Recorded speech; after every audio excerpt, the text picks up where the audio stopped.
ومن يضلل فلا هادي له وأشهد أن لا إله إلا الله وحده لا شريك له وأشهد أن سيدنا وحبيبنا وطبيب قلوبنا محمد الذي أرسله بالحق بشيرا ونذيرا وداعيا إلى الله بإذنه وسراجا منيرا فقد قال الله سبحانه وتعالى في كلامه المجيد وفي فرقان الحميد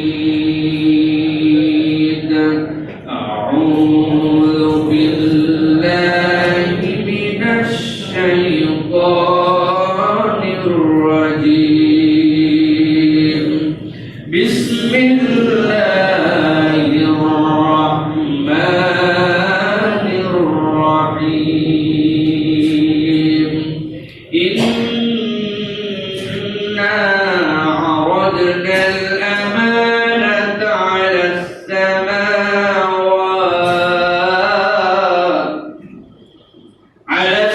السماوات والأرض والجبال فأبين أن يحملنها وأشفقن منها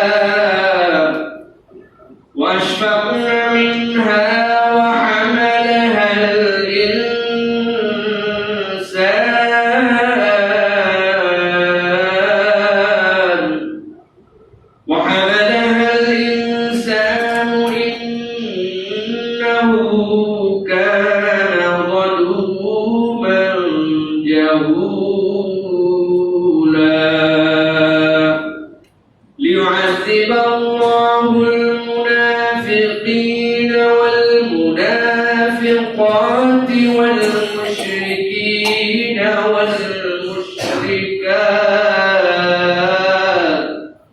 والمشركات ويتوب الله على المؤمنين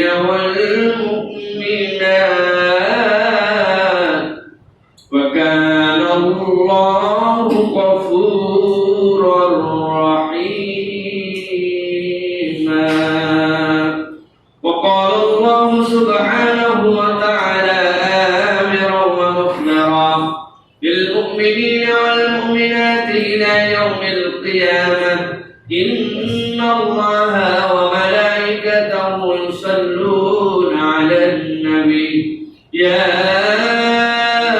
أيها الذين آمنوا صلوا عليه وسلموا تسليما اللهم صل على محمد وعلى آل محمد كما صليت على إبراهيم وعلى آل إبراهيم إنك حميد مجيد اللهم بارك على محمد وعلى آل محمد كما باركت على إبراهيم وعلى آل إبراهيم إنك حميد مجيد الحمد لله দয়াময় মেহেরবান মাহবুব আল্লাহ রাব্বুল আলামিনের শুকরগুজার হচ্ছি যে আল্লাহ রাব্বুল আলামিন আমাদেরকে সাইয়্যিদুল আইয়াম জুমার দিনে আল্লাহ রাব্বুল আলামিনের ঘরে আল্লাহ রাব্বুল আলামিনের দেওয়া অন্যতম নিয়ামত ঈমান এবং সুস্থতা দান করে আল্লাহর কথা শোনার জন্য আগেভাগে আসার বসার তৌফিক যোগ্যতা মন মানসিকতা দান করেছেন সেই রব্বুল আলামিনের কাছে তারই শেখানো বাক্যে কালিমাতুশ শুকর আদায় করছি আনন্দ চিত্তে বুলন্দ আওয়াজে আল্লাহ রাব্বুল আলামিনের খুশির নিমিত্তে সকলে পড়ছি আলহামদুলিল্লাহ দরুদ এবং সালাম অযুত ততোধিক ধারায় বর্ষিত হোক মানবতার মহান মুক্তির দূত যিনি আপনাকে আমাকে শিখিয়েছেন আল্লাহ রাব্বুল আলামিনের সর্বত্র প্রশংসা কিভাবে করতে হয় প্রিয় রাসূল জনাব মুহাম্মদ সাল্লাল্লাহু আলাইহি ওয়াসাল্লাম সম্মানিত হাজিরিন আজকের এই অধিবেশনে আমরা সংক্ষিপ্ত সময়ে একটি বিষয়ের উপরে ইনশাআল্লাহ কথা শুনবো, সেটি হচ্ছে ইসলামে আমানতের দাম এবং ইসলামের দৃষ্টিভঙ্গিতে আমানতের বুঝ। পৃথিবীতে আল্লাহ রাব্বুল আলামিন মানুষদেরকে, ঈমানদারদেরকে যতগুলো গুণে গুণান্বিত হতে বলেছেন, এর মাঝে অন্যতম একটি গুণ হচ্ছে আমানতদারিতা। কিন্তু আমানতদারিতার এই কথা বললে আমরা সচরাচর আমাদের মাথার মধ্যে একটা সাধারণ বেসিক নিয়ে ফেলি, যেটা কেবল দুনিয়াবী চিন্তা চেতনাতেই আমাদের আমানতদার হতে হয়। কিন্তু কোরআন সুন্নাহর পরিভাষায় আমানত এবং আহদ, একটা হচ্ছে অঙ্গীকার আর একটা হচ্ছে আমানত, দুইটাকে আল্লাহ এবং তার রাসূল চ্যাপ্টার বাই চ্যাপ্টার আলাদা করেছেন। আজকে আমরা সংক্ষিপ্ত সময়ে ইসলামে আমানতদারিতা এবং এর ইসলামিক যে বুঝ, কনসেপ্ট অফ আমানতদারিতা যেটা আমরা বলতে পারি, এই বিষয়ের উপরে আমরা সংক্ষিপ্ত আলোচনা করার চেষ্টা করব। আল্লাহ রাব্বুল আলামিন যেন এই বুঝ গ্রহণ করে কোরআন সুন্নাহর সঠিক পথে আমাদেরকে পরিচালিত করেন। সকলে বলি আল্লাহুম্মা আমিন।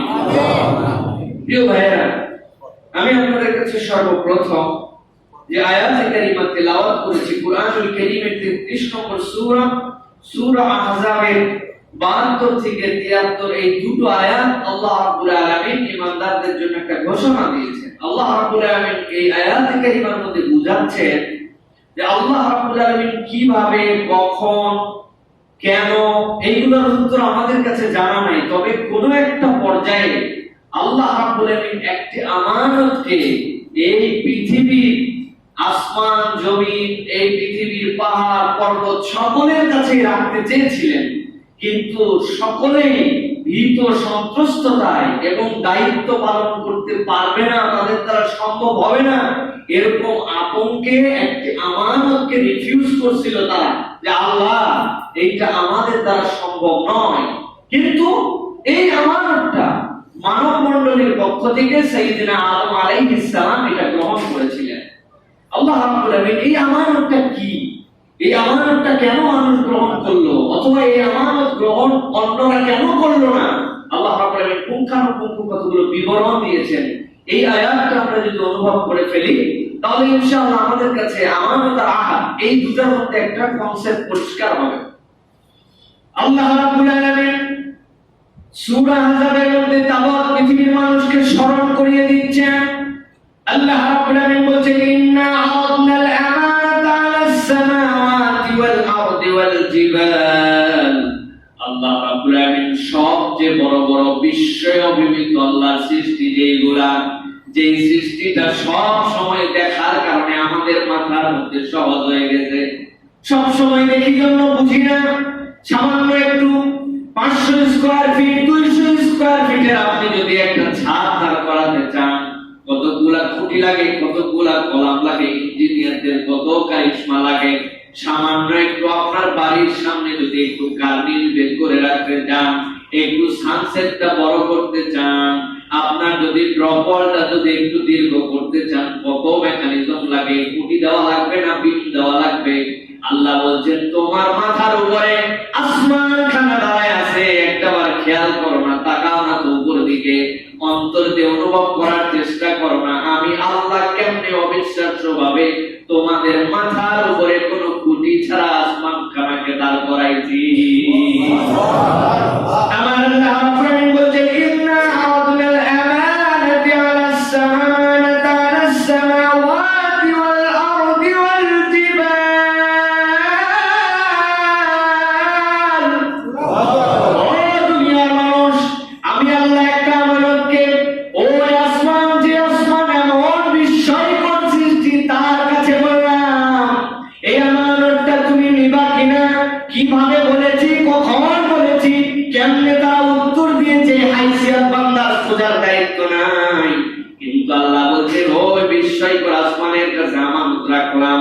আল্লাহ এরপরে বলছেন, ওয়াল আরদ, এই যে বিস্তীর্ণ জমি, জমি বিস্তীর্ণ এই ভূমি তোমাদের জন্য অবিশ্বাস্য যে ভূমি, ভূমির দিকে তাকিয়ে দেখেছো কিনা, মৃত প্রায় একটা ভূমি, কিছুই নাই ওর মধ্যে, দেখতে পাও না। কিন্তু আমি রব্বুল আলামিন ওইখানে একটুখানি পানি দেই, দেওয়ার পরে তুমি যে শস্য দানাটা অর্পণ করো, আমি রব্বুল আলামিন তুমি একটু অবাক হও না কিনা, দেখো কিনা, ওই ওইখান থেকে কেমনে তারা আবার সতেজ বানাইয়া দিয়া কেমনে দুনিয়ার বুকে তোমাদের জন্য সেই ভূমির থেকে আবার বের করি, কেমনে গাছগুলা দাঁড়ায় আছে, কেমনে রব্বুল আলামিন এই ভূমিটাকে তোমাদের জন্য সমতল করে রেখেছেন, হেঁটে হেঁটে তোমরা বেড়াও। আল্লাহ বলছেন যেরকম আসমান তোমাদের জন্য বিস্ময়কর, তেমনি তোমাদের জন্য এই জমিন বিস্ময়কর। তৃতীয় বিস্ময়কর জিনিস হচ্ছে তোমাদের জন্য ওয়াল জিবাল। আল্লাহ কোরআনুল কারীমের মধ্যে অন্য জায়গাতেও বলেছেন ওয়াল জিবালা আওতাদা। এমনি এমনি আমি পাহাড়কে বিস্ময়কর বলি নাই, কেবল দেখতে পাও পাহাড়খানা উপর দিকে উঠে আসে, কিন্তু আমি আল্লাহ বললাম একটা পেরেক যদি ওয়ালের মধ্যে গেড়ে দাও, ওর মাথাটা যেরকম উপর দিকে শুধু সামান্য একটু ভিতর দিকে বেরিয়ে ঢুকে গেছে, যাতে করে কোনো একটা জিনিসকে আটকায় রাখতে পারে। আমি আল্লাহ প্রত্যেকটা পাহাড় তোমরা উপর দিকে যতখানি দেখো, জমিনকে আটকায় রাখার জন্য ওই রকম পেরেক সদৃশ করে পাহাড়গুলোকে ওই জমিনের ভিতরে প্রথিত করে দিয়েছি। আল্লাহ রাব্বুল বলছেন তিনটা জিনিসের কথা বললেন, বাকিগুলা তো সব নস্যি। এইগুলার কাছে যদি একটু কল্পনা করো, বাকি আর কোনো কিছু তোমার কাছে আশ্চর্য মনে হবে না। আমি আল্লাহ রাব্বুল আলামিন বলেন ইন্না আরাদনা লামানাতা আলাস সামাওয়াতি ওয়াল আরদি ওয়াল জিবাল ফাআবাইনা আন ইয়াহমিলনাহা ওয়া আশফাকনা মিনহা। আল্লাহ বলছেন এই তিনটা জিনিসের কাছে আমি রব্বুল আলামিন তার স্রষ্টা, তাদেরকে বললাম এই আমানতটা নিবা কিনা, এই আমানতটা বহন করবা কিনা। আল্লাহ বলছেন ওই আমানত তারা বহন করতে তো চাই নাই, সাথে সাথে তারা ভীত সন্ত্রস্ত হয়েছিল। এবার রব্বুল আলামিন বলছেন আমানত তারা নিতে চাইল না, ভয় পাইল, আতঙ্কগ্রস্ত হয়ে গেল। এত বিষাদতের পরেও কিন্তু আমানতকে গ্রহণ করেছিল। আল্লাহ বলছেন ওয়া হামালাহাল ইনসান, কিন্তু ওই আমানত রবের ওইটা মানুষ গ্রহণ করার জন্য সাহস দেখিয়েছে। সুবহানাল্লাহ। রব্বুল আলামিন এরপরে একটু বর্ণনা করেছেন ইন্নাহু কানা যালুমান জাহুলা। বেচারিগুলা বড়ই মূর্খ, বুঝে নাই আমানতের দাম কতখানি। আবার আল্লাহ রাব্বুল আলামিন বলছেন তারা তো অকৃতজ্ঞ হয়ে যায়, জুলুমও করে। আমানত তো আমি রব্বুল আলামিন তোমার কাছে জোর করে চাপাতে চাই নাই, নিলি আবার পালন করতে পারবেন এরকম হয়। কিন্তু মুফাসসিররা ব্যাখ্যা করে বলছেন আল্লাহ রাব্বুল আলামিন এই আয়াতে কারিমা অবতীর্ণ করার আগে আরো দুইটা আয়াতের কথা বলেছেন, আমরা সেটার আলোচনা শুনব। আল্লাহ বলছেন ওই আমানত বহন করলে বান্দা কি কি নিয়ামত পাবে, বান্দার মর্যাদা আল্লাহ কোথায় দিবেন। যখন আদম আলাইহিস সালামের কাছে এটা উপস্থাপন করা হয়েছে, মানুষ প্রকারান্তরে এটা গ্রহণ করে তার রবের সবচেয়ে নিকটবর্তী হয়েছে। সুবহানাল্লাহ। পৃথিবীর সবকিছুর মর্যাদা একদিকে, সবই আল্লাহর সৃষ্টি, কিন্তু মানুষের যে মর্যাদা আল্লাহ রাব্বুল আলামিন দিয়েছেন, আল্লাহ রাব্বুল আলামিন অন্য কোন সৃষ্টির এই মর্যাদা দেন নাই। আল্লাহ বলেন এর অন্যতম কারণ আমি আল্লাহর দেওয়া আমানতটা মানুষ বহন করার জন্য স্বীকৃতি দিয়েছে। সুবহানাল্লাহ। এই আমানতটা কি? এই আমানতটা আল্লাহ রাব্বুল আলামিন কি দিলেন? মুফাসসিরিনে কেরাম ব্যাখ্যা করছেন এটাই হচ্ছে সেই চূড়ান্ত আমানত, যেটা কেউ দিতে চায়নি। তারা ভয় পেয়েছিল, তারা শঙ্কায় ছিল, কিন্তু সাইয়্যিদিনা আদম আলাইহিস সালাম, আমাদের পিতা আদম আলাইহিস সালাম যে আমানতটা গ্রহণ করেছিলেন সেটা কি? হযরত ইবনে আব্বাস বলছেন ওই আমানত আর অন্য কিছু নয়, আল্লাহর যাবতীয় ফরজিয়াত যেগুলা, যে বিধানগুলো পালন করলে, আল্লাহর নির্দেশ মতো চললে বান্দা জান্নাতের পথে যাবে, আর তার নির্দেশ মতো না চললে, তার হুকুমের বরখেলাপ করলে ওই মানুষগুলাকে শাস্তি ভোগ করতে হবে। আল্লাহর যাবতীয় ফরজ, আল্লাহর যাবতীয় হুকুম, এইগুলা সবগুলাই হচ্ছে আল্লাহর পক্ষ থেকে আমানত। প্রিয় ভাইরা, আল্লাহ রাব্বুল আলামিনের জন্য এই আয়াতের সাথে সাথে জানিয়েছেন এই আমানত তো ঈমানদাররা, এই আমানত তো আল্লাহর প্রেমীরা, যারা আল্লাহর হুকুম পালন করতে চায় তারা গ্রহণ করে নেবে। তবে আরো একটা বিষয় আছে, আল্লাহ একটু বাজায় দেখতে চান এই আমানত দেওয়ার পরে, গ্রহণ করার পরে আল্লাহর ফরজিয়াত হুকুম এটার থেকে বেরিয়ে যেতে চায়, অস্বীকার করতে চায়, আল্লাহ বলেন লিউআযিবাল্লাহুল মুনাফিকিনা ওয়াল মুনাফিকাতি ওয়াল মুশরিকিনা ওয়াল মুশরিকাত।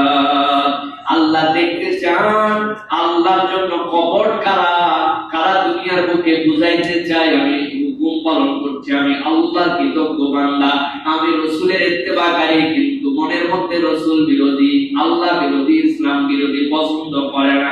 আর যারা প্রকাশ্যে শিরিক করে পুরুষ আর মহিলা, আল্লাহ বলছেন আমি প্রকারান্তরে এই আমানতের ভার মানুষ নিল, এরপরে এদের থেকে স্লট আউট করে এদের থেকে পার্থক্য করে মুশরিক আর মুনাফিক পুরুষ আর মহিলা তাদেরকে যেন আযাব দিতে পারে, তাদেরকে যেন তাদের প্রাপ্য ফল বুঝিয়ে দিতে পারেন আল্লাহ রাব্বুল আলামিন সেই ব্যবস্থাও নিজের কাছে রেখেছে।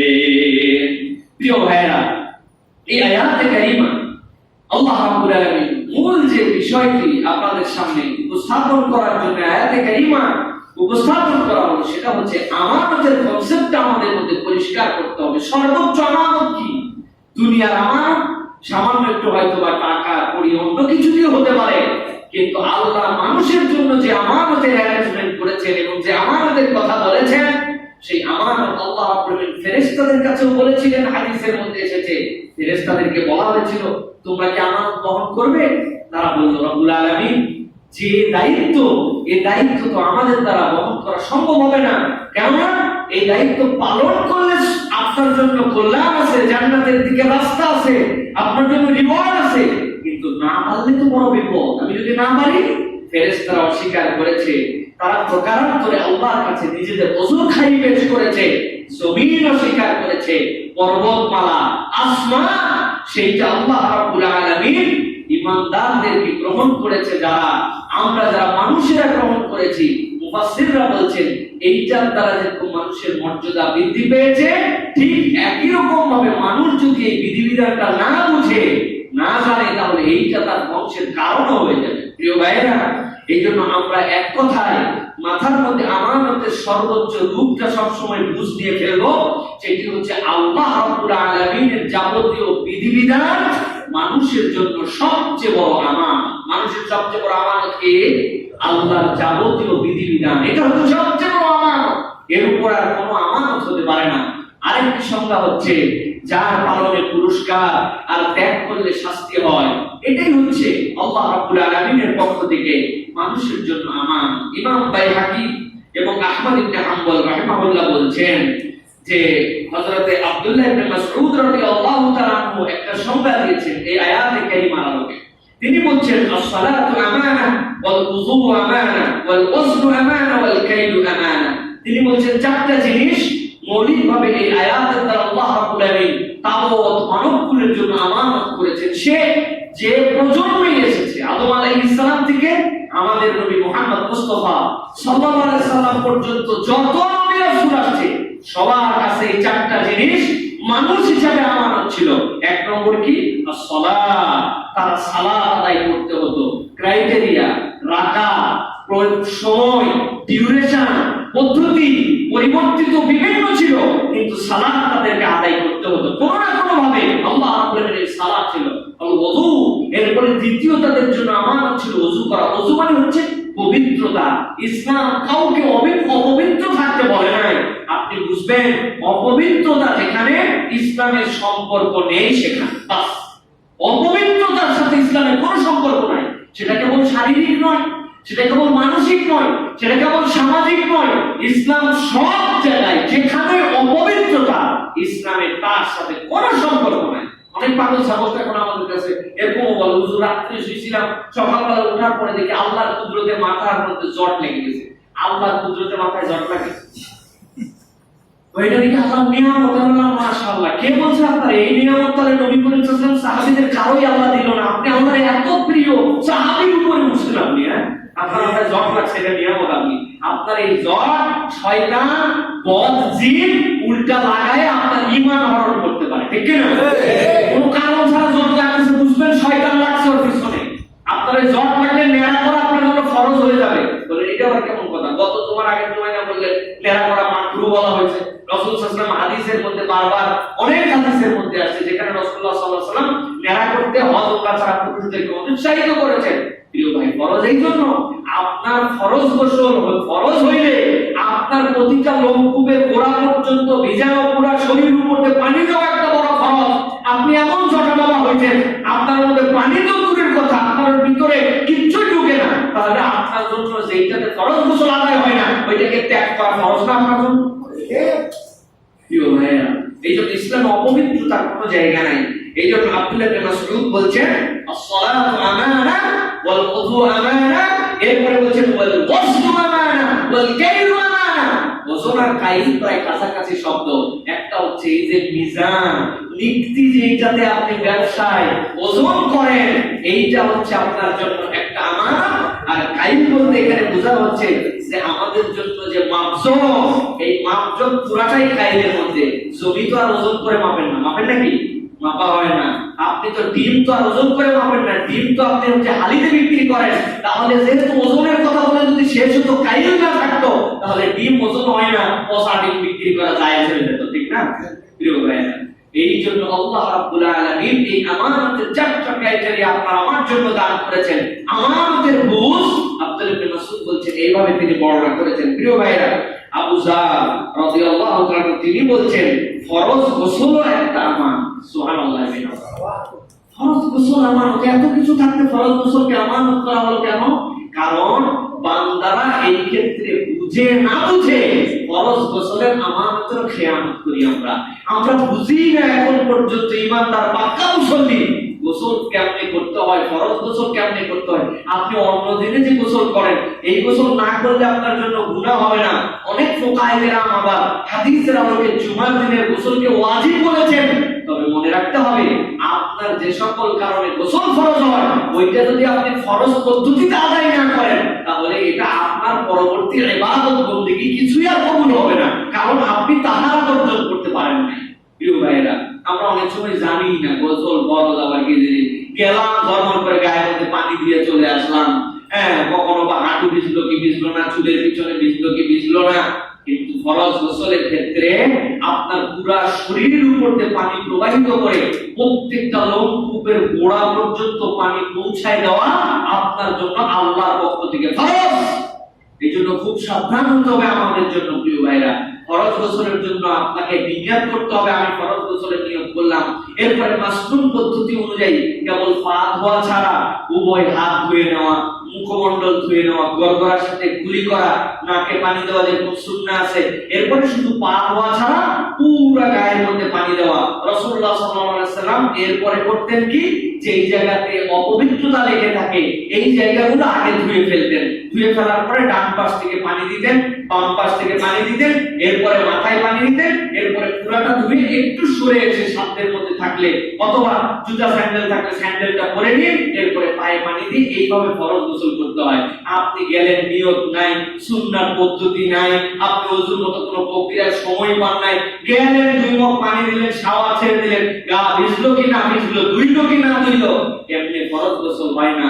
এইজন্য ফরজ গোসল আপনার আমার জন্য একটা আমানত। প্রিয় ভাইরা, হযরত আনাস রাদিয়াল্লাহু তাআলা আনহু বলছেন যে দেখো, এই আমানত এমন একটা আমানত, লা ঈমানা লিমান লা আমানাতা লাহু ওয়া লা দীনা লিমান লা আহদা লাহু।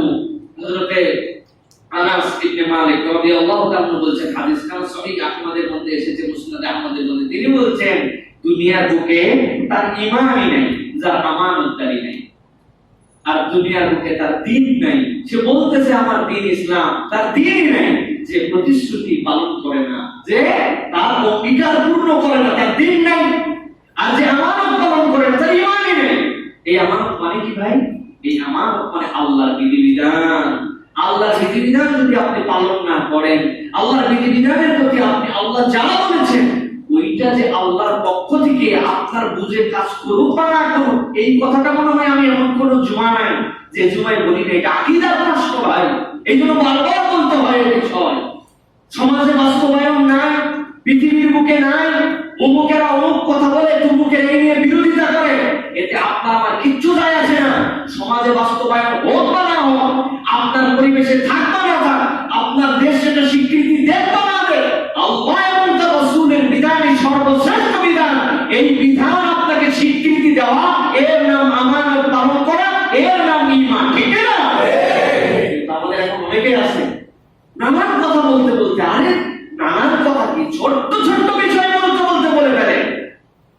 চোর চুরি করছে, হাত কাটার কথা বলেন, এই দুনিয়ায় চলে নাকি?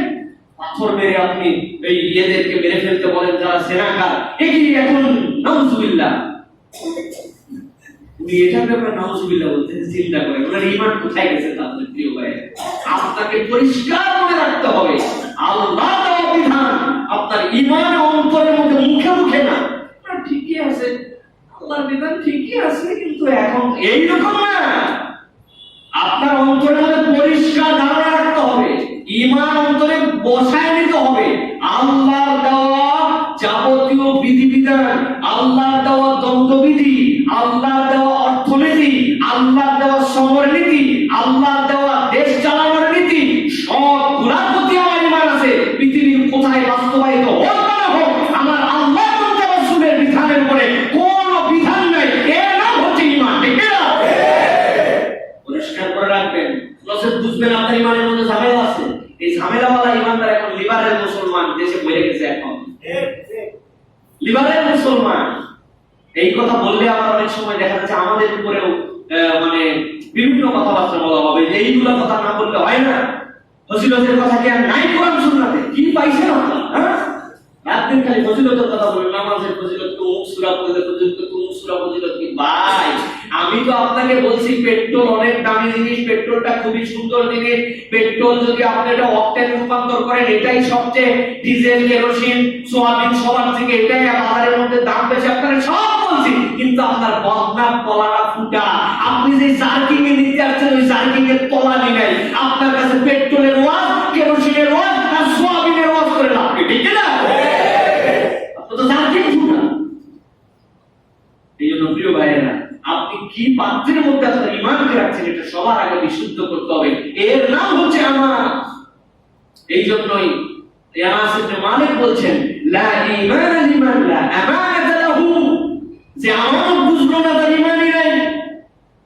আর দ্বিতীয়টা হচ্ছে ওয়ালা দীনা লিমান লা আহদা লাহু, যার প্রতিশ্রুতি রক্ষা করার কোনো দায়িত্ব জ্ঞানশীলতা নাই, তার কাছে তো দিন নাই। ও ঈমান পাইছে, দিন পাইছে, অথচ ইসলাম বলছে তুমি প্রতিশ্রুতি রক্ষা করবা, ওই প্রতিশ্রুতিটা তোমাকে মেনে চলতে হবে, কিন্তু তুমি সেই প্রতিশ্রুতি রক্ষা করো না। প্রতিশ্রুতি কি আমরা সামনে ইনশাআল্লাহ আরেকটুখানি আলোচনা করব। প্রিয় ভাইরা, সকল নবী রাসূল পৃথিবীতে যারা এসেছিলেন তারা ছিলেন আমানতদার। এই আমানতদার দিক দিয়ে তারা দ্বীনের বিধিবিধানকে সর্বোচ্চ গুরুত্ব দিয়ে নিজেদের জীবনে পালন করেছেন এবং এর কোনো অংশ ছেড়ে দেন নাই, তার কোনো কিছু বাদ দেন নাই। এর মধ্যে থেকে প্রত্যেক নবী রাসূলকে আল্লাহ রাব্বুল আলামিন এই যোগ্যতা দিয়ে পাঠিয়েছিলেন। এই জন্য আমরা বিশ্বাস করি এটা হচ্ছে আহলে সুন্নাত ওয়াল জামাতের আকীদা। পৃথিবীতে আদম আলাইহিস সালাম থেকে আপনার আমার নবী পর্যন্ত যত নবী রাসূল আসছেন, প্রত্যেক নবী রাসূল হচ্ছেন মাসুম। আল্লাহ রাব্বুল আলামিন তাদের অ্যাকাউন্টে গুনাহ করার মতো তাদেরকে কোনো যোগ্যতাই আল্লাহ রাব্বুল আলামিন দান করেন নাই। আল্লাহ রাব্বুল আলামিন নিজে গাইড করে তাদেরকে চালিয়েছেন। এই জন্য পৃথিবীর সকল নবী রাসূল মাসুম। সকল নবী রাসূল কি মাসুম? এটা আমাদের ঈমানের অংশ। নবী রাসূল ছাড়া কেউ মাসুম না। সাহাবারা হচ্ছেন আদুল, সাহাবারা সত্যের মানদণ্ড, কিন্তু সাহাবীরাও মাসুম না। তারা ভুল করেছেন, তওবা করেছেন, মাফ করে দিয়েছেন আল্লাহ, কিন্তু নবী রাসূলদের আল্লাহ আপনার অ্যাকাউন্টে কোনো গুনাহ উল্লেখ করেন নাই, গুনাহ তাদের দ্বারা করাই নাই আল্লাহ সুবহানাল্লাহ। কিন্তু আমরা তো এখন আমাদের দেশে অনেক বাবা কাবাদেরকেও মাসুম দেন, তাই না? আমার হুজুর এমন হুজুর, ওরে বাবা বাবা, ওনার কোনো গুনাহ নাতাই নাই, আরে বদমাইশ বদমাইশ। নবী রাসূল ছাড়া কেউ পৃথিবীতে মাসুম নয়, কেউ মাসুম নয়। এটা হচ্ছে আমাদের ঈমান। প্রিয় ভাইরা, সকল নবী রাসূলরা মাসুম এবং সকল নবী রাসূলরা আমানতের চূড়ান্ত রূপ ছিলেন। আল্লাহ রাব্বুল আলামিন 26 নম্বর সূরা শুআরার মধ্যে সাক্ষ্য দিচ্ছেন। আল্লাহ রাব্বুল আলামিন বলেন, ইন্নী লাকুম রাসূলুন আমিন ফাত্তাকুল্লাহা ওয়া আতিউন। আল্লাহ রাব্বুল আলামিন নূহ আলাইহিস সালাম, সালেহ আলাইহিস সালাম, হুদ আলাইহিস সালামের কথা আগে উল্লেখ করেছেন। সূরা শুআরা পড়ে দেখবেন 106, 7, 8 নম্বর আয়াতের মধ্যে আল্লাহ তাআলা এইভাবে বর্ণনা করেছেন।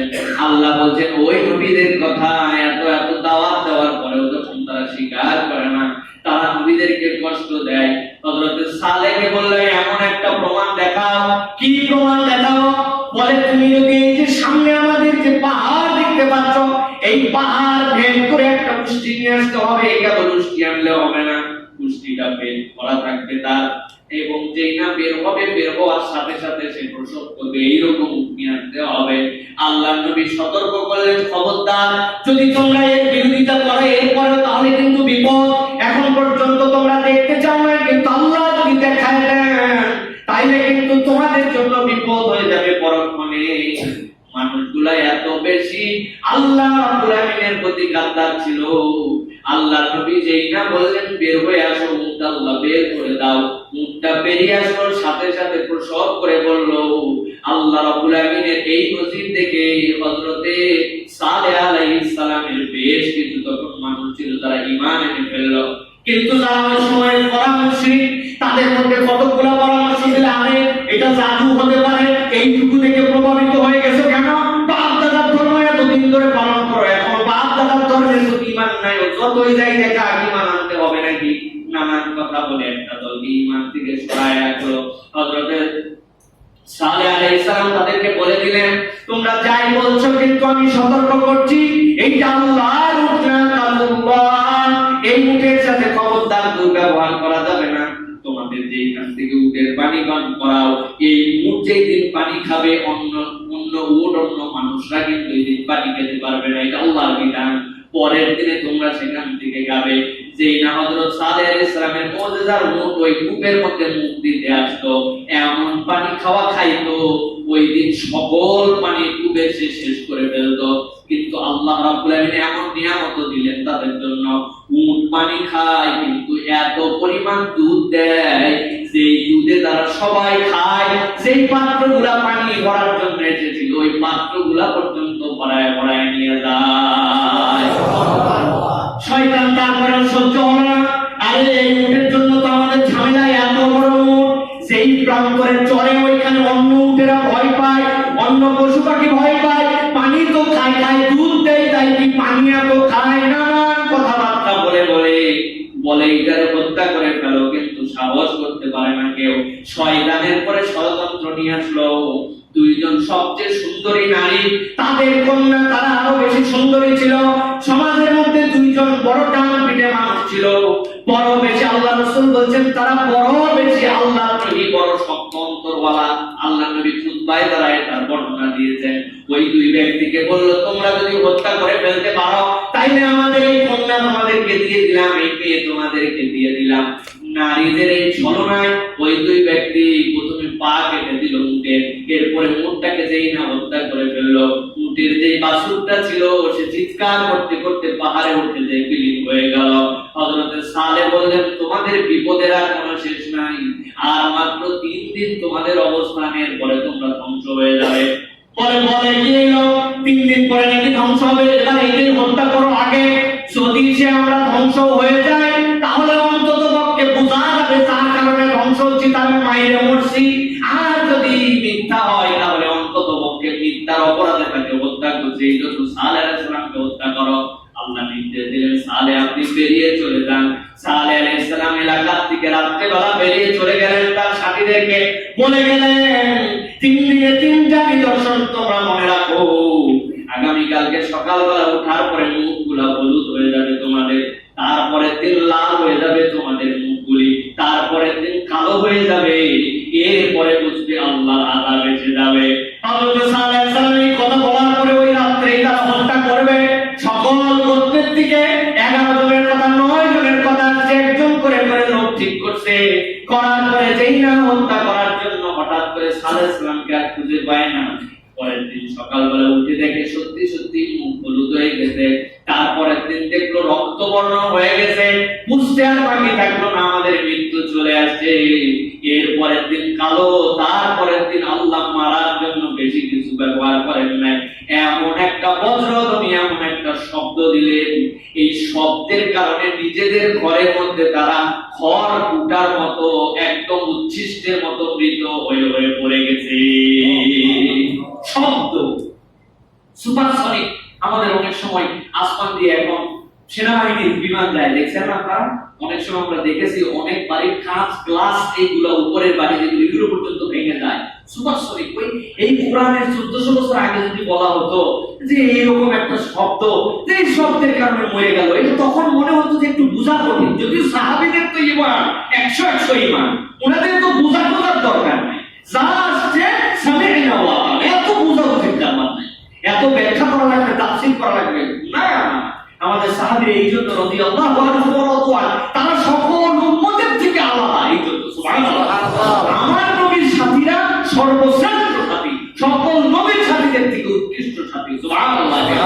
প্রিয় ভাইয়েরা, তারা এত কিছু ভাবেন নাই, কিন্তু আল্লাহ বলছেন এমন শব্দ দিলেন শেষ একবারে এক শব্দে সবগুলো আছে। মৃত কেমন, কোরআন বলছে তারা খড়কুটার মতো করে গেল। হুদ আলাইহিস সালাম, আল্লাহ আপনাদেরকে তৌফিক দেখ, ময়দানে সালে মদিনার থেকে অল্প একটু দূরে 400-450 কিলোমিটার, এখন পর্যন্ত সেই ময়দানে সালে রয়ে গেছে হযরত সালেহ আলাইহিস সালামের অবকাঠামো এবং সেই কারুকাজ বিল্ডিং এর, এগুলা দেখে মনে হয় গতকাল কি পরশুদিন বানায় রেখেছে। আল্লাহু আকবার, এমন অভূতপূর্ব। উট যেই রাস্তা দিয়ে বেরোয় আসতো পানি খাওয়ার জন্য, এটা এখনো আছে। ও রাসূলুল্লাহ সাল্লাল্লাহু আলাইহি ওয়াসাল্লাম তাবুকে যখন যাচ্ছিলেন, সাহাবীদেরকে বললেন খবরদার এখানে যেও না সবাই, এখন পানি খেও না, আমি কূপ আগে দেখিয়ে দেই, ওই কূপের পানি খাবে, যেইটার থেকে উট পানি খাইতো ওইটা ছাড়া বাকি সব কূপ অভিশপ্ত। রাসূল সাল্লাল্লাহু আলাইহি ওয়াসাল্লাম দেখাইছেন সাহাবীদেরকে। আল্লাহ কোরআনে বলেছেন তোমরা এখানে ঢুকো না, তবে ঢুকে তোমরা যদি কাঁদতে কাঁদতে ঢুকতে পারো যে আল্লাহ তুমি এত বড় বিপর্যয় করছো, অনুতপ্ত অন্তর নিয়ে যদি যেতে পারো তবে যাও, তাছাড়া যেও না।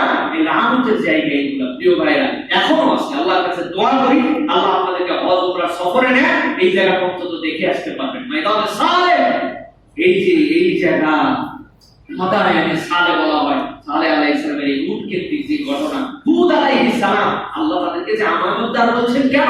হুদ আলাইহিস সালামের উম্মতের সবচেয়ে বড় বৈশিষ্ট্য ছিল আদম আলাইহিস সালামের পরে এত লম্বা লম্বা কোনো মানুষ ছিল না। 400 গজ পর্যন্ত লম্বা মানুষ হইতো, কল্পনার বাহিরে লম্বা হইতো, নিম্নে হায়াত হইতো 100-200 বছর পর্যন্ত। হযরত হুদ আলাইহিস সালাম 400 বছর বেঁচে ছিলেন। আর এত লম্বা পাহাড়ের মধ্যে যে এরকম করে জোরে করে, মনে করেন আমরা যদি যে কাঁচা মাটি কাদা মাটিতে মনে হয় না যে একটুখানি এই জায়গাটা গর্ত করি, এরকম যদি কাদা মাটিতে যেরকম ওরা পাহাড়ের মধ্যে যায় পা দিয়ে এরকম বাড়ি মারলে ওরা এই পর্যন্ত ঢুকাই ফেলতে পারত, 3-4 জন মিলে পাহাড়কে উঠাই ফেলতে পারত। এত শক্তিশালী, রোগ বালাই বলতে কিছুই ছিল না ওদের। এত ফিট মানুষ, পুরো পাহাড় কেটে কেটে বিল্ডিং বানায় ফেলছে, পুরো পাহাড় ঘর বানাতে চাইছে, পুরো পাহাড় সুন্দর করে কেটে এরকম বানিয়ে ফেলছে। এত শক্তি। তাদেরকে হুদ আলাইহিস সালাম দাওয়াত দেন, আরে কিসের 15 দিনে ফসল করে, ফসল লাগানোর 15 দিনের মধ্যে তাদের ফসল দেয়। আল্লাহ এত নিয়ামত দিয়ে আছে, 15 দিনের গম হয়, লাগায় 15 দিনের মধ্যে ফসল তাদের কাছে চলে আসে। আরে আমাদের তো সুখী কেউ নাই, রাখো তো তোমার ইসলামের কথা রাখো, তোমার ওই আল্লাহকে মানা লাগবে, একইলার কথা রাখো, তোমরা কি খারাপ আছি নাকি? হুদ আলাইহিস সালাম বুঝান, কথা শেষ পর্যন্ত শুনলো না। হুদ আলাইহিস সালামকে উল্টা মারতে শুরু করলো। হযরত হুদ আলাইহিস সালাম 70 জন মাত্র লোক নিয়ে বেরিয়ে গেলেন আর তাদেরকে জানাই দিয়ে গেলেন আসতেছে, এমন তোমাদের জন্য ঝড় আসতেছে। কয় ঝড়? পাগল নাকি? এগুলো বাতাস শব্দগুলো আমরা নিজেদের বডি দিয়ে ঠেকাই। বড় বড় পাহাড়ে গেছে, যাওয়ার পরে পা দিয়ে যেন নড়াতে না পারে ওদেরকে খুঁজায় নিয়ে হাঁটু পর্যন্ত গেড়ে দিছে, দিয়ে দাঁড়ায় আছে, মধ্যে পরিবার পরিজন দেখছে বাতাস। আমরা বাতাস ধরি, আমরা আরো বাতাসে আমরা নিয়ন্ত্রণ করি। হুদ আলাইহিস সালাম তাদেরকে বুঝায়ও বুঝ মানে নাই। আল্লাহ রাব্বুল আলামিন আছে তো সূচাগ্র, ওই কিয়ামতের যে প্রলয়ঙ্কারী তার সূচাগ্র বলা, সূর্যের মাথা পরিমাণ, এই পরিমাণ বাতাস তাদেরকে যখন দিলেন, 7 দিন টানা আসমানের মধ্যে ওই মানুষগুলা ভেসে বেড়াইছে, বাড়ি গরু ছাগল সব ভেসে, এক মানুষের সাথে আসমানে আরেক মানুষের বাড়ি লাগায় আল্লাহ ওখানে মেরে ঝুলায় রাখছে। এরপরে যখন ওই বাতাস থেমে গেছে, নিচে পড়ে গেছে তারা খড়কুটার মতো। এইভাবে আল্লাহ রাব্বুল আলামিন তাদেরকে শেষ করে দিয়েছে। আল্লাহ রাব্বুল আলামিন বলছেন এই মানুষগুলা যারা পয়গম্বর ছিল তারা সবচেয়ে আমানতদার ছিল, তারা সবচেয়ে বেশি দুনিয়ার বুকে আমানতদারিতে উৎকৃষ্ট ছিল। এই আমানতদারি কি? এই আমানতদারি ব্যবসায়িক আমানতদারি না, সেটাও ছিল। এই আমানতদারি ছিল তাদের মধ্যে আল্লাহর ফরজ বিধানেরটাও তারা লঙ্ঘন করতে করতেন না, আল্লাহ একটা নিষেধাজ্ঞাও নিজেদের জীবনে তাদের সম্পৃক্ততা ছিল না। সুতরাং নবীওয়ালা চরিত্র যে আমরা বলি মাঝে মাঝে যে আমরা নবীওয়ালা চরিত্র গঠন করি, নবীওয়ালা আসল চরিত্র হচ্ছে এইটা যে আপনি সবচেয়ে বড় আমানতদার কিনা। সবচেয়ে বড় আমানতদার মানে আপনি আল্লাহর সাধ্যের মধ্যে সব বিধিবিধান মানেন, আল্লাহর নিষেধগুলো আপনার জীবন থেকে সরিয়ে দেন। ইনি হচ্ছে প্রকৃত নবীওয়ালা, ঠিক কিনা? এটাই হচ্ছে প্রকৃত নবীওয়ালা প্রিয় ভাইরা। এই জন্য আমাদেরকে খুব ভালো করে মনে রাখতে হবে, বান্দা যখন ফরজ পালনে অলসতা করবে, অনিবার্য দায়িত্ব পালনে শিথিলতা করবে, বান্দার হকের খেয়ানত করবে, আল্লাহর শাস্তি স্বরূপ বান্দার অন্তর থেকে আমানতের প্রদীপকে আল্লাহ রাব্বুল আলামিন নিভাইয়ে দিবেন। আপনি আমি যদি আল্লাহর বিধান থেকে দূরে সরে যাই, তাহলে আমানতের প্রদীপকে আল্লাহ রাব্বুল আলামিন দূর করে দিবেন। আল্লাহ 61 নম্বর সূরা সফ, এই সফের 5 নম্বর আয়াতের মধ্যে আল্লাহ রাব্বুল আলামিন আগে অনেক কথা বলেছেন। সাইয়েদনা মুসা আলাইহিস সালামের সাথে, মুসা আলাইহিস সালাম আমারে কষ্ট দাও কেন? আমাকে তো তোমরা চিনো যে আমি তোমাদের নবী, বনি ইসরায়েলের নবী, আমার নবীর জন্য যা যা প্রমাণ এগুলো সবই তো তোমরা জানো। ঈসা আলাইহিস সালাম বলেছেন আমি যে নবী, এর তো প্রমাণ তোমরা পেয়ে গেছো। সেই মায়ের কোলের মধ্যে আমি আল্লাহ সাক্ষ্য দিয়ে বলছি আমি আব্দুল্লাহ, আমি আল্লাহর বান্দা, আল্লাহ আমাকে নবী করে তোমাদের কাছে পাঠিয়েছেন। এর প্রমাণ আর কি লাগবে? তাও আমারে কষ্ট দাও কেন? নবীদেরকে এত কষ্ট দাও কেন? আল্লাহ বলতে বলতে শেষে বলছেন ফালাম্মা যাগু আযাগাল্লাহু কুলুবাহুম ওয়াল্লাহু লা ইয়াহদিল কওমাল ফাসিকিন। আল্লাহ বলেন ওরা যখন আমাদের অন্তরকে বাঁকা করে ফেললো, আমি রব্বুল আলামিনও তাদের জন্য বাঁকা হয়ে গেছি। খুব সাবধান, আল্লাহর বিধিবিধান থেকে আমরা দূরে সরে থাকি, আল্লাহ রাব্বুল আলামিনকে আমরা গুরুত্ব দেই না, আল্লাহর হুকুম পালনের ক্ষেত্রে আমরা শৈথিল্য দেখাই। আল্লাহ বলেন ফালাম্মা যাগু আযাগাল্লাহ, তারা যখন বাঁকা হয়েছে আল্লাহ রাব্বুল আলামিনও বক্র করে দিয়েছেন, আল্লাহ নিজেও বক্র করে দিয়েছেন। কি? আল্লাহ বলেন কুলুবাহুম, তাদের অন্তরগুলোকে আল্লাহ বাঁকা করে দিয়েছেন। ওয়াল্লাহু লা ইয়াহদিল কওমাল ফাসিকিন, যারা আল্লাহর বিধিবিধানের সাথে প্রকাশ্য দুশমনি করে, ফিসক করে, আল্লাহ রাব্বুল আলামিন তাদের অন্তরগুলোকে হেদায়েতের আলোয় উদ্ভাসিত করেন না। প্রিয় ভাই, আমরা যাই করি না কেন সর্বোচ্চ আমাদেরকে মনে রাখতে হবে কবিরা গুনাহ যেন আমাদের দ্বারা না হয়। প্রত্যেক ইমানদারের টার্গেট যে আমাদের দ্বারা যেন কাবায়ের না হয়, খবরদার কবিরা গুনাহ যেন না হয়। সেটা হাত, চোখ, মুখ, লজ্জাস্থান, জিহ্বা, কোনটার কবিরা গুনাহ যেন আমাদের না হয়। প্রিয় ভাইরা, আমানত এই জন্য হচ্ছে আমাদের জন্য অনেক বড় বিষয়, কিন্তু আমরা এখন দেখতে পাচ্ছি যে আমরা আমানতদারিত্ব তো নেই, বরং আমরা উল্টা আরো এমন কথাবার্তা, এমন কাজ করছি যেগুলো আমাদের জন্য এখন আমানতহীনতার কারণ হয়ে দাঁড়িয়েছে। প্রিয় ভাইরা, দেখেন ইসলামে একটা পেশা যেটা হচ্ছে দালালি করা। দালালি আমরা বলি না, এই যে আমরা মাঝে মাঝে রিপ্রেজেন্টেটিভ বলি, এই যে এটাকে দালালি বলা হয়। ইসলামের একটা পরিভাষা আজের মুশতারি বলা হয়, আজের মুশতারি, যে হচ্ছে দালালি করে। ইসলামে কিন্তু দালালি করা হারাম না, ইসলামে দালালি করা অবৈধ নয়, ইসলাম এটাকে বৈধতা দিয়েছে। কিন্তু এই বৈধতা আপনাকে বুঝতে হবে, আপনি দালালি করতে যাই যেন বিশ্বাসঘাতকতা না করেন। আপনি আপনার যে পর্যায়ে দালালি করতে হবে সেটা লিমিট যেন আপনি ক্রস না করেন। আপনাকে বলছে ভাই আমি আমার গরুটা বিক্রি করতে পারি না, আমার গরু কিন্তু এই দাম, বয়স, এই ওজন, এতদিন পর্যন্ত আছে, তুমি এই কথা বলে যদি বিক্রি করো তাহলে তোমাকে ভাই উজরত হিসাবে এই টাকা দিব। আপনার জন্য দালালি করা বৈধ, যে ভাই এই গরুটা কিন্তু ভালো, ভাই এর মালিককে কিন্তু আমি চিনি, এটা কিন্তু এই দাম, বয়স, দেখো এইরকম এরকম এরকম সব, উনি যদি উপস্থাপন করে বিক্রি করে দিতে পারে এইটা জায়েজ। কিন্তু যা নয় তা যদি আপনি বলেন যে এরকম গরুই হয় না, এই গরু যে বেটা নিবে না সে মুনাফিক হয়ে যাবে, এই গরু যদি আপনি নেন তাহলে আর কোনো কথাই বলা যাবে না, আমি বলছি মানে এই গরু আপনার নেওয়াই লাগবে, আমি এইরকম ভিআইপি একজন দালাল, এই কথা যদি বলেন তাহলে প্রকারান্তরে আপনি তখন আর এই দালালিতে থাকলেন না, বরং আপনি তখন বিশ্বাসঘাতক হয়ে গেলেন। ঠিক না? ভালো করে বুঝে নিতে হবে প্রিয় ভাইরা। এই জন্য এই দালালি করা অনেক সময় আপনার আমার জন্য আমানত হয়ে দাঁড়ায়। আপনি আমানতের খেয়ানত যদি করেন বিপদ। দ্বিতীয় বিপদ হচ্ছে আপনার যে ক্ষেত্র, আমার যে ক্ষেত্র, এই ক্ষেত্রের বাইরে যদি আমি যাই তাহলে আমার জন্য কিছু মিথ্যা কথা তখন অটোমেটিক বলা লাগে। আমি জানি না কি বলা লাগবে আর কি বলা লাগবে না, ঠিক না? আমি না বুঝে একদম ইচ্ছা মতো তখন আমি কথা বলতে শুরু করবো। এই জন্য নিজেদের রেঞ্জের মধ্যে নিজেদের থাকা খুব জরুরি। রাসূলুল্লাহ সাল্লাল্লাহু আলাইহি সাল্লাম বলছেন সে আমার উম্মতি না, সে আমার উম্মতই না। কে আমার উম্মত না? রাসূল বলছেন যে মানুষকে ধোঁকা দেয়, মান গাশশানা ফালাইসা মিন্না, যে মানুষকে ধোঁকা দেয় সে আমার উম্মতই না। সুতরাং আমরা যেন কখনো ধোঁকাবাজ না হয়ে যায়, আমাদের কথায় যেন মানুষ ধোঁকায় না পড়ে। দুই ধরনের দালালির ক্ষতি আছে। এক ধরনের ক্ষতি অল্প একটু, আপনি বিজ্ঞাপন করছেন এই নুডলস হেভি মজা, এই জুতা সেই রকম করে শান্তি, একজন এক প্যাকেট নুডলস কিনছে, কিনে দেখে মজা নাই তো, হ্যাঁ পুরো মিথ্যা কথা বলছে। কয় টাকার ক্ষতি হয়েছে আপনার? 15, 20, 25, 30। জুতা একখান হেভি বিজ্ঞাপন করছিল, জুতা আপনি নেওয়ার পরে চিন্তা, আরে এই জুতা তো সেই জুতা নেই, লোকের বিশ্বাস করে নিয়েছিলাম। আপনি ঠকছেন, কিন্তু ঠকাটা অল্প। কিন্তু আপনার আরেক ধরনের দালালি আছে, এই প্রতিষ্ঠানে আপনি লগ্নি করেন, এই টাকা আপনি খাটান, এইখানে টাকা খাটালে আপনি মিলিয়ন টাকার মালিক হয়ে যাবেন। পুরা বাংলাদেশে প্রতারক চক্র এখন চিন্তা করছে, আরে জুতা মোটার দালালি করে কিলা, দালালি যদি করবি তো এইগুলা দালালি কর। কিন্তু আপনি মনে রাখবেন, এই দালালি আপনার যদি ভুল হয়, রং হয়, না বুঝে হয়, এই দালালির দায়ভার আপনাকে নিতে হবে এবং জাতি বড় ধরনের প্রতারণার শিকার হবে। ঠিক না? খুব সাবধান, বিশ্বাসঘাতকতার জায়গা নয়। বাচ্চা হারুন রশিদের সময় গল্প শুনেছিলাম, একজন এসে সবার বাচ্চার কাছে সুন্দর সুন্দর পাখি নিয়ে এসে বিক্রি করে। একজন একটা বাস পাখি নিয়ে আসছে, ইন জেনারেল পাখির দাম ধরে 1000। ওই বাস পাখি আনার পর ও বলে 1 লাখ।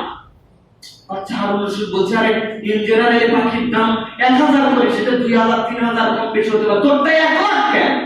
ও বলছে, বাচ্চা আমার পাখির একটা আলাদা বৈশিষ্ট্য আছে। কি ভাই? আমার পাখি নিয়ে যখন বনে যায়, যাওয়ার পরে এমন একটা ডাক দেয়, ওই ডাকে ওর স্বজাতির যত পাখি আছে সবাই ওর কাছে চলে আসে। এমন ডাক দেয়, বিশ্বাসে তার কাছে চলে আসে। তখন চলে আসার পর আমি টপাটপ ওই পাখিগুলো ধরে ফেলি। সুতরাং এই পাখি অন্য পাখিদের মতো না, এর একটা আলাদা হিসাব আছে। বাচ্চা বলছেন, দাও আমার কাছে দাও, আমি কিনে নিলাম। কিনে নেওয়ার সাথে সাথে কাল্লা কাটে ফেলে। আরে এত দামে পাখি কিনলেন, স্বীকার করবেন আপনি না করে আপনি এক্ষুনি ধরে কাল্লা কেটে ফেলে দেবেন। উনি বললেন যে পৃথিবীর বুকে যারা স্বজাতির সাথে গাদ্দারি করে, ওই গাদ্দারদের পরিণতি হচ্ছে এইটা, যে বেটা তুই গাদ্দারি করে কেন করবি? তুই টেকনিক অন্য কিছু করতে পারিস, কিন্তু তুই গাদ্দারি করে স্বজাতিকে নিয়েছে অন্যের কাছে ধরাতে। তার মানে গাদ্দারের কোন অবস্থান আমার কাছে নাই। প্রিয় ভাইরা মনে রাখবেন, দুনিয়ার বুকে এমন দালালি করতেছে, আমরা যেন জাতির সাথে গাদ্দারি করে না বসি। যদি গাদ্দারি হয় তাহলে কিন্তু বড় বিপদ। জাতি চিরজীবন মনে রাখবে এবং চিরজীবন বলতে পারুক বা না পারুক, যে কয়টা মানুষ আপনার দ্বারা প্রতারিত হয়েছে তা আল্লাহর কাছে আপনার জন্য লানত দিতে থাকবে। ঠিক না? খুব সাবধান হতে হবে প্রিয় ভাইরা। এই জন্য আমার রেঞ্জের বাইরে আমি কেন যাব? আমার যা রেঞ্জ না, আমি কেন যাব? একজন খুব দালালি করলো, করে বললো যে টাকা পয়সা পাচ্ছেন না, ঠিক আছে, এটা আপনার জানের সদকা। নাম বললেই চিনে ফেলবেন, নাম বলতে চাই না প্রিয় ভাইরা। জানের সদকা কেন ভাই? আপনি এটা কেন করতে যাবেন? আপনারা জানের সদকা বুঝাইতে কে বলছে? আপনারা জানের সদকা বুঝাইতে কে বলছে প্রিয় ভাইরা? খবরদার। এই জন্য আমাদেরকে যে পর্যন্ত আমাদের দেন ওই পর্যন্ত আমরা তো দালাল হচ্ছি আল্লাহ এবং তার রাসূলের সুন্নতের পক্ষে কথা বলার দালাল। আমরা হচ্ছে আল্লাহ এবং তার বিধিবিধানের দালাল। ঠিক কি না? যদি কেউ বলে কোনো সমস্যা না, ভাই রে আপনি নামাজ পড়েন, আপনি অন্যায় করেন না, আল্লাহর জমিনে আল্লাহর বিধান যেন প্রতিষ্ঠিত হয়, তার পক্ষে এই দালালি আমি করি, আলহামদুলিল্লাহ। কিন্তু আমার রেঞ্জে যেটা নাই ওই দালালি আমার করার দরকারটা। আল্লাহ রাব্বুল আলামিন আমাদেরকে হেফাজত করে, আল্লাহ রাব্বুল আলামিন আমাদেরকে বুঝ দান করুন প্রিয় ভাইরা। আর আমাদের একটা বাঙালিদের একটা চরিত্র হয়ে গেছে ভাই, এই যে মানে অল্পতেই আমাদেরকে টাকা কামাই করতে হবে, মিলিয়নিয়ার হতে হবে। আপনি বুঝেন না এই প্রতারণা অনবরত হচ্ছে, এই প্রতারণা আজকের নয় 10 বছর ধরে চলছে। তারপরেও আপনি কেন এই সকল মার্কেটিং এর নামে এই যে প্রতারক যেগুলো, এগুলোর সাথে কেন সম্পৃক্ত হচ্ছেন? আপনার কিন্তু আকল খারাপ হবে। যেখানে আল্লাহ রাব্বুল আলামিন বলেছেন যারা দালালি করছেন তাদেরকে তারও বেশি আকল খারাপ হবে। প্রসেস জেমিন না করে গ্রহণ করা নিষেধ। ইযা জাআকুম ফাসিকুম বিনাবাইন ফাতাবায়ানু, আল্লাহ বলেছেন তোমরা ওইটাকে একদম জাস্টিফাই করো, ক্রস এক্সামিন করে এদিক থেকে খবর নাও, ওদিক থেকে খবর নাও, চারিদিক থেকে খবর নাও, তারপরে তুমি এটা গ্রহণ করবে। আর ইমানদার একই জায়গা থেকে দ্বিতীয়বার ধোঁকার মধ্যে যাবে না।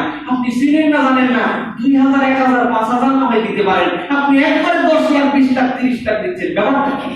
তার মানে আমরাও অনেকাংশে এই যে ফটকাবাজির মধ্যে পড়ে আমরা এখন দ্রুত বড় লোক হওয়ার ধান্দার মধ্যে ঢুকে গেছি ভাই। আপনাকে একটা মৌলিক সূত্র বলে দেয়, যে বা তাহারা যে প্রতিষ্ঠান আপনারে বসায় বসায় খালি টাকা দিবে আর আপনারে টাকা দিবে আর খুব জলদি আপনারে বড় বানানোর প্যাকেজ দিবে, আপনি 100% শিওর থাকবেন এর মধ্যে ঘাপলা আছে, ঠিক কি না? 100% শিওর থাকবেন ঘাপলা আছে এর মধ্যে। ও যত বড় হুজুর হোক, বুজুর্গ হোক, দাড়িওয়ালা হোক, টুপিওয়ালা হোক, প্যান্ট শার্টওয়ালা হোক, পৃথিবীর সেরা মানুষ হোক, আমার দরকার নেই। সাবধান হয়ে চলবেন প্রিয় ভাইরা। আল্লাহ রাব্বুল আলামিন আমাদেরকে বুঝ দান করুন প্রিয় ভাইরা। সুতরাং আমরা বলবো এই যে আমানতদারিতা, এই আমানতদারিতা আমাদেরকে খুব ভালো করে বুঝে নিতে হবে। এটা হচ্ছে ঈমানের দাবি আপনার আমার জন্য প্রিয় ভাইরা। এই আমানত রক্ষা যারা করবে, আমানত তো নিতে চায় না আসমান, আমানত তো নিতে চায় না জমিন, কিন্তু আমানত নিয়েছে মানুষ। এই আমানত যদি রক্ষা করি আমরা, আল্লাহ রাব্বুল বিধিবিধানকে রক্ষা করি, তাহলে আমাদের জন্য কি নিয়ে আনো? আল্লাহ রাব্বুল আলামিন বলছেন সূরা মুমিনুনে, আল্লাহ রাব্বুল আলামিন ঈমানদারদের কতগুলো গুণ বর্ণনা করেছেন। সেখানে আল্লাহ বলেন ওয়াল্লাযীনা হুম লিআমানাতিহিম ওয়া আহদিহিম রাউন ওয়াল্লাযীনা হুম আলা সালাওয়াতিহিম ইউহাফিজুন উলাইকা হুমুল ওয়ারিসুন। আমার আল্লাহ রাব্বুল আলামিন পঞ্চম আর ষষ্ঠ দুইটা গুণের কথা এখানে বলেছেন। দুনিয়ার বুকে যারা ঈমানদার, দুনিয়ার বুকে যারা তাদের আমানতগুলোকে পূর্ণ করবে, ঈমানের পঞ্চম পূর্ণ ঈমানদারের একটা পঞ্চম দাবি হচ্ছে মুমিনের। ইমাম কুরতুবী বলছেন এমন প্রত্যেক বিষয় যার দায়িত্ব ব্যক্তি বহন করে, এই দায়িত্বটা যদি সে পুঙ্খানুপুঙ্খভাবে আদায় করে, আল্লাহ রাব্বুল আলামিন এরপরে বলছেন ওয়া হাদিহিম রাউন, সে যাদের সাথে অঙ্গীকারবদ্ধ অঙ্গীকার করে ফিরিয়ে দেয়, সে যা প্রতিশ্রুতি করেছে এই প্রতিশ্রুতিটাকে রক্ষা করে।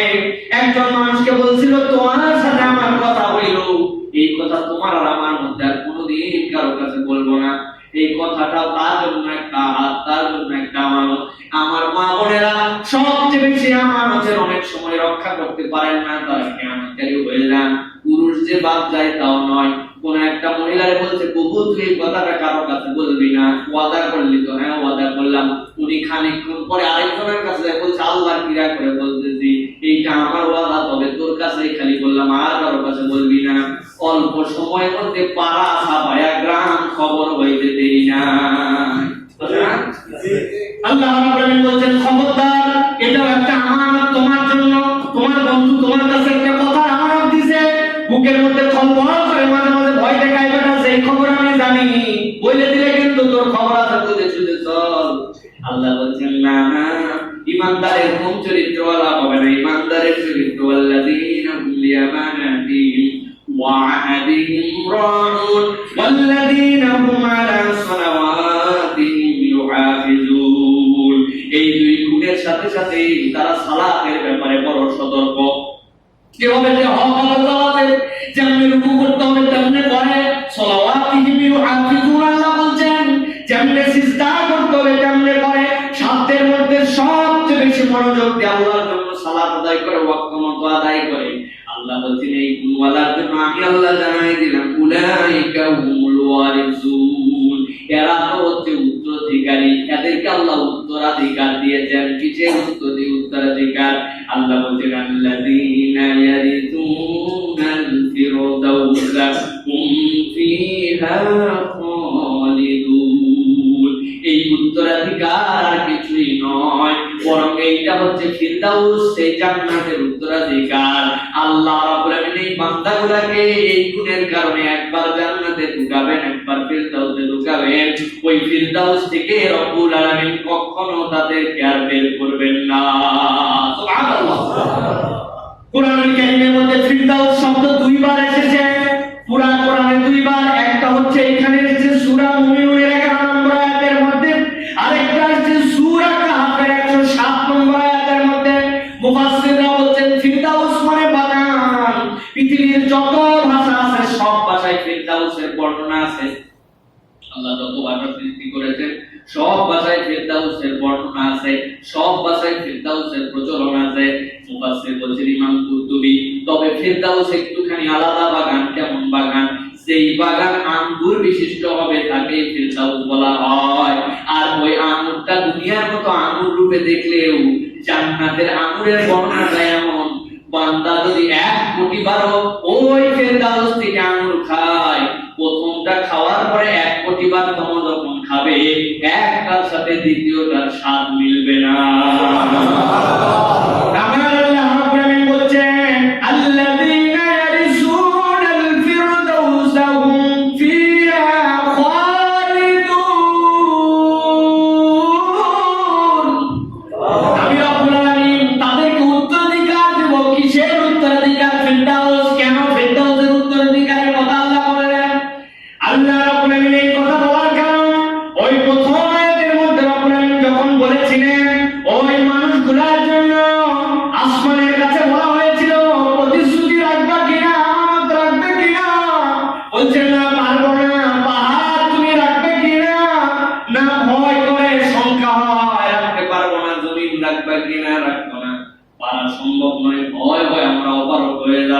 আল্লাহ রাব্বুল আলামিন যখন এই ফিরদাউসের বর্ণনা বলছেন, সাইয়েদনা আদম তখন দুনিয়ায় আসেন নাই, জান্নাতের মধ্যে আছেন। আল্লাহ জান্নাতের মধ্যে তার মালিকানা দিয়েছেন, জান্নাতের মধ্যে তিনি থাকেন। ওই জান্নাতে যখন এই জান্নাতে আসার সুসংবাদ তার সন্তানদের জন্য দেওয়া হয়েছে, আমানত যদি রাখো তাইলে জান্নাত পাবে, ওয়াদা যদি রাখো তাইলে তোমার সন্তানরাও জান্নাতে আসবে। তুমি যদি সালাতের ক্ষেত্রে সন্তর্পণে তুমি যদি সালাতে হেফাজতকারী হও তাইলে তুমি জান্নাতের মধ্যে আসবে। এই আয়াতের তাফসীরে মুফাসসিররা বলছেন, আদম আলাইহিস সালামের সন্তান হিসাবে যারা এই তিনটা প্রতিশ্রুতি পালন করবে, আল্লাহ উত্তরাধিকার সূত্রে তাদেরকে জান্নাতুল ফিরদাউস দিবে। আমার বাপের জায়গা আছে জান্নাতে, আমার বাপ তো আদম আলাইহিস সালাম, আল্লাহ রাব্বুল আলামিন তার জন্য উত্তরাধিকারের ব্যবস্থা করেছেন, আমি সেই উত্তরাধিকারে জান্নাতে যাব। এইজন্য আল্লাহ সুন্দর করে বলেছেন, আগেই জান্নাতের বর্ণনা দেন নাই। আল্লাহ বলেছেন, ভালো করে খেয়াল করো, আল্লাযীনা হুম আলা সালাওয়াতিহিম ইউহাফিজুন উলাইকা হুমুল ওয়ারিসুন।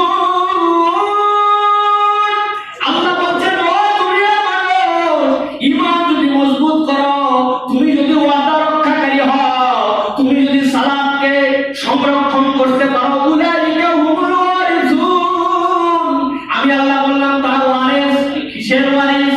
কোন জায়গার ওয়ারিস? আল্লাহ বলেন, মনে নাই? মনে করাই দিচ্ছি, তোমার পিতা যেরকম মানুষ হিসাবে ওই আল্লাহর আমানতের ভার বহন করতে চেয়েছিল, আমি আল্লাহ বলছি ওই ওয়ারিস নামা জান্নাতের মধ্যে হয়েছিল। ওই মিরাসের সূত্রে আল্লাহ বলছেন, আল্লাযীনা ইয়ারিসুনাল ফিরদাউস, ওই মানুষগুলা তো ফিরদাউসের ওয়ারিস হয়ে যাবে। আল্লাহ বলছেন, একবার যদি আসো আর কখনো বের করব না। সুবহানাল্লাহ। আল্লাহ রাব্বুল আলামিন এই জন্য ওই আয়াতে কারিমা আগে যে আয়াতে কারিমা দিয়ে শুরু করেছিলাম, আল্লাহ রাব্বুল আলামিন তার আগে কিছু কথা বলেছেন। আল্লাহ রাব্বুল আলামিন আয়াতের শুরুতে যেরকম বলেছেন, ইন্না আল্লানা তাআলা সামাওয়াতি ওয়াল আরদি ওয়াল জিবাল, আল্লাহ বলেছেন তার আগে তোমাদের সাথে কিছু কথা হয়েছিল। কি কথা? আল্লাহ বলেছেন, ইয়া আইয়ুহাল্লাযীনা আমানু তাকুল্লাহা ওয়া কুলু কাওলান সাদীদা, যারা ঈমানদার, হে ঈমানদারেরা আল্লাহরে ভয় করো। ওয়া কুলু কাওলান সাদীদা, সোজা কথা বলো, বক্র কথা বলো না, অন্তরের মধ্যে প্যাঁচ রেখে রেখে কথা বলো না, সোজা কথা বলো। ইউসলিহ লাকুম আমালাকুম, এই দুই গুণ অর্জন করতে পারলে তিনটা নিয়ামত। ইউসলিহ লাকুম আমালাকুম, তুমি তোমার জীবন নিয়ে চিন্তিত, কেমনে আমার জীবন চলবে, কেমনে ঠিক হবো, কেমনে আমলকে সহি করব, কেমনে আমলদার মানুষ হবো। আল্লাহ বলেন এই চিন্তা তোমার না, তোমার দায়িত্ব হচ্ছে আল্লাহকে ভয় করা, মুত্তাকি বান্দা হওয়া। দ্বিতীয় দায়িত্ব হচ্ছে সরল সঠিক সত্য কথা, কোরআনের কথা, আল্লাহর কথা স্পষ্টভাবে জানিয়ে দেওয়া। আল্লাহ বলেন বাকি দায়িত্ব আমার। 1 নম্বর, ইউসলিহ লাকুম আমালাকুম, ও বান্দারে তোর আমলকে আমি ঠিক করে দিব। ওয়া ইয়াগফির লাকুম যুনুবাকুম, অতীতে যে সকল গুনাহ হয়েছিল ওইটা নিয়েও যেন চিন্তায় বান্দা না পড়ে। এখন তো বান্দা না মুত্তাকি হইছে, এখন না ঈমানের পথে চলে, আগের গুনাহ আমার কি হবে? আল্লাহ বলেন, ওয়া ইয়াগফির লাকুম যুনুবাকুম, গুনাহগুলোও মাফ করে দিব, আমলও ঠিক করে দিব। আল্লাহ বলেন ওয়া মান ইউতি'ইল্লাহা ওয়া রাসূলাহু ফাকাদ ফাযা ফাওজান আযীমা। আর যে আল্লাহ এবং তার রাসূলের ইতাআত করবে, আল্লাহ এবং তার রাসূলের দেখানো পথ ও পদ্ধতিতে চলবে, আমি আল্লাহ সাক্ষ্য দিচ্ছি ফাকাদ ফাযা ফাওজান আযীমা, আমার ওই বান্দারাই প্রকৃত সফলকামদের অন্তর্ভুক্ত হয়ে গেছে। দুনিয়ায় হয়তো টাকার অত স্বাবলম্বিতা নাই, দুনিয়ায় ইজ্জত নাই, দুনিয়ার মানুষ তার অত পাত্তা দেয় না, কিন্তু আমার আল্লাহ বলছেন ইয়া আইয়ুহাল্লাযীনা আমানু তাকুল্লাহ ওয়া কুলু কাওলান সাদীদা। ও বান্দা, তুমি যদি ঈমানদার হও, মুত্তাকি হও, আমার আল্লাহর জন্য আল্লাহর কথাটা স্পষ্টভাবে বলে দিতে পারো, আমি আল্লাহ বললাম তোমার থেকে সফল মানুষ আল্লাহর কাছে আর কেউ নাই। সুবহানাল্লাহ। ওই ব্যক্তি মিলিয়ন টাকা বাঁচতে কত বছর? মিলিয়ন বছর। হ্যাঁ, আমি একদম ফকির ভিক্ষুক, আমি বাঁচবো কয় বছর? 1 বছর। আল্লাহ রাব্বুল আলামিন একটা গড় হিসাব করে রেখে দিয়েছেন প্রজন্মের পর প্রজন্ম। তোমার মিলিয়ন টাকা থাকলেও তুমি মিলিয়ন বছর বাঁচো না। আমি ফকির হইলেও যে ফকির হওয়ার পরের দিন মরে যাই তা না। তোমার আমার কাছাকাছি গড়, তুমি আমি যদি একটা নির্দিষ্ট বয়সে মৃত্যুবরণ করি, ওই 100-র ভিতরেই তুমি আমি থাকি। কিন্তু আল্লাহ বলছেন এই দুই গুণহীন অবস্থায় যদি যায়, ওর মিলিয়নটা আল্লাহর কাছে 5 পয়সা দাম নাই। আর এই ব্যক্তিটা আল্লাহর জন্য যদি ভয়কারী হয়, আল্লাহর দ্বীনের কথা যদি পরিষ্কারভাবে বললে বলা হয়, আল্লাহ বলছেন আমি সাক্ষ্য দিলাম আমার কাছে ওই বান্দাটা সফল।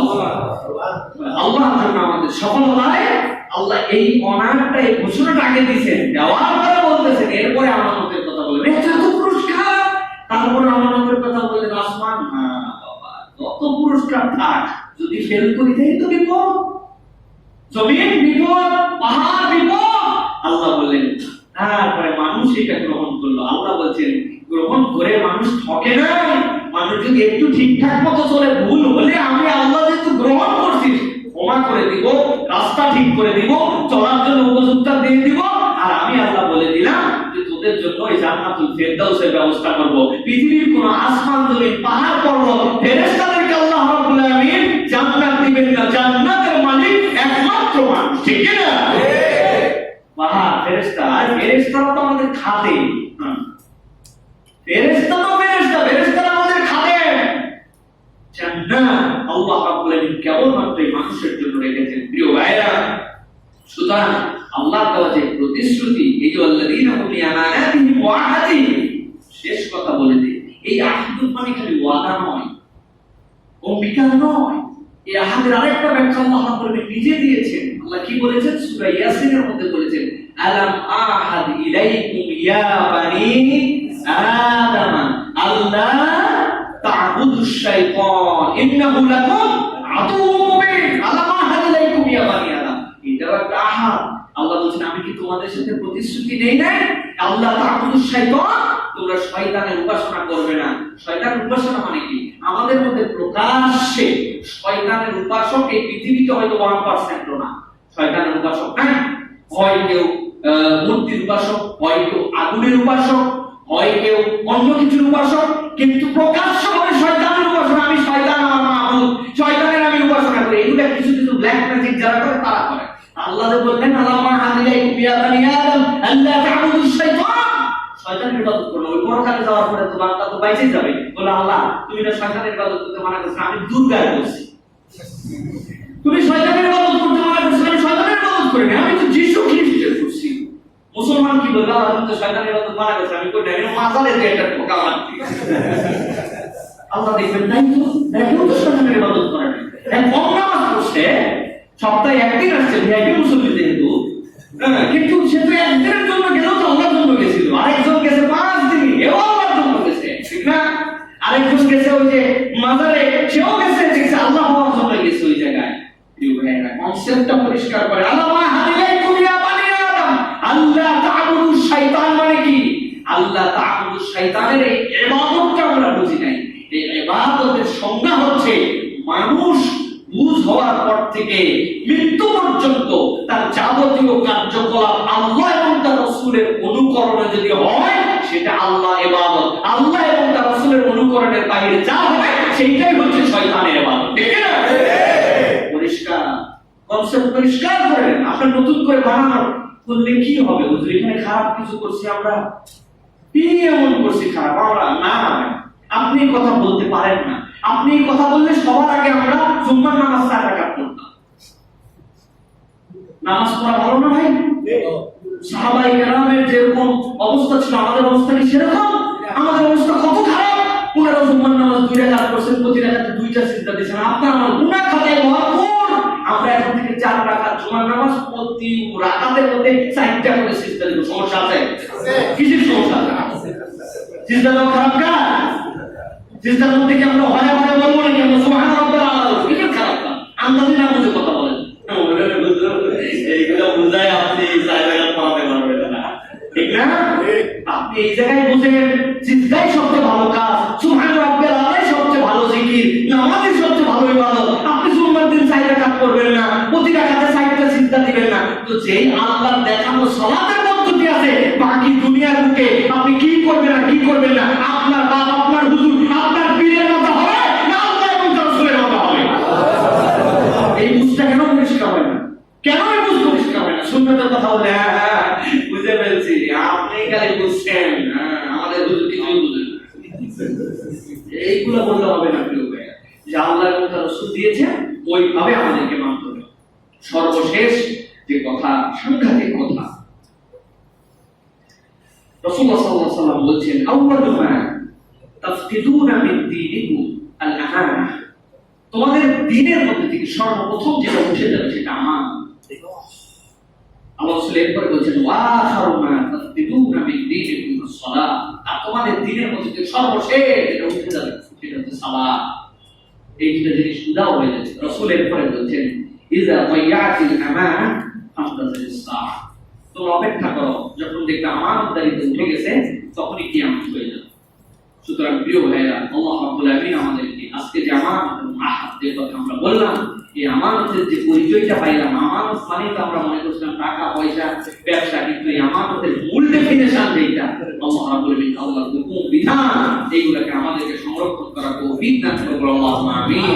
আমরা জান্নাতুল ফিরদাউসের ওয়ারিস হিসাবে এটা যদি পালন করে যাই, তাহলে যেন আমরা আবার জান্নাতের ভিতরে যে শামিল হতে পারি, সেই যোগ্যতা যেন আল্লাহ আমাদেরকে দান করেন। সকলে আল্লাহুম্মা আমিন। ওয়া আখিরু দাওয়ানা আলহামদুলিল্লাহি রাব্বিল আলামিন। সুবহানাকাল্লাহুম্মা ওয়া বিহামদিকা আশহাদু আল্লা ইলাহা ইল্লা আনতা আস্তাগফিরুকা ওয়া আতুবু ইলাইক। আসসালামু আলাইকুম ওয়া রাহমাতুল্লাহি ওয়া বারাকাতুহু।